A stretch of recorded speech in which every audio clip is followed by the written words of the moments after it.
City cable అంటే నేల మీదన కేబుల్తోనే నడుస్తుంది. ఆ కేబుల్ని చెడగొట్టే దుష్ట శక్తులు ఎప్పుడూ ఉంటాయి. ప్రస్తుతం సిటీ కేబుల్ ఎండి పొట్టూరి సాయిబాబు గారు మాస్టర్ ఛానల్ కమ్యూనిటీ నెట్వర్క్ ద్వారా గత 30 సంవత్సరాలుగా వినియోగదారులకు నాణ్యమైన కేబుల్ ప్రసారాలు అందిస్తున్నాం. గత 15 రోజులుగా పెనమలూరు ప్రాంతంలో కేబుల్ ప్రసారాలకు ఇబ్బందులు కలిగిస్తున్నారు.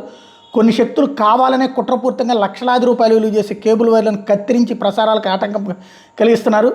ఈ ఘటన వెనక లోకల్ వ్యక్తులు ఉన్నట్టుగా అనుమానం ఉంది అని ప్రకటించారు. కేబుల్ వైర్ల కత్తిరింపు ఘటన మీద పెనమలూరు సీఐకి కృష్ణా జిల్లా ఎస్పీకి కూడా ఫిర్యాదు చేశామన్నటువంటి విషయాన్ని ప్రకటించారు. అదే సందర్భంలో వైర్లను కత్తిరించి ప్రసారాలకు ఆటంకం కలిగిస్తున్నటువంటి వాళ్ళ మీద కఠిన చర్యలు తీసుకోమని కోరారు. కొంతమంది గూండాలు మా కేబుల్ ఆపరేటర్లను బెదిరించి సిటీ కేబుల్ సిగ్నల్ మార్చమని బలవంతం చేస్తున్నారు. ఈ ఘటన మీద న్యాయపరంగా ముందుకు వెళ్తామని ప్రకటించారు. పెనమలూరు పరిసర ప్రాంత వినియోగదారులు సహకరించాలని కోరారు.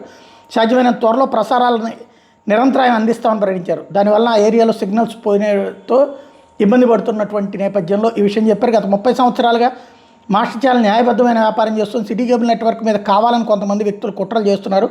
పోలీసు అధికారులు ఎలక్ట్రికల్ డిపార్ట్మెంట్ సహకారంతో సిటీ కేబుల్ వైర్లను కత్తిరిస్తున్నారు. పోలీసులు లోకల్ గూండాలు సిటీ కేబుల్ ఆపరేటర్లను బెదిరిస్తున్నారు.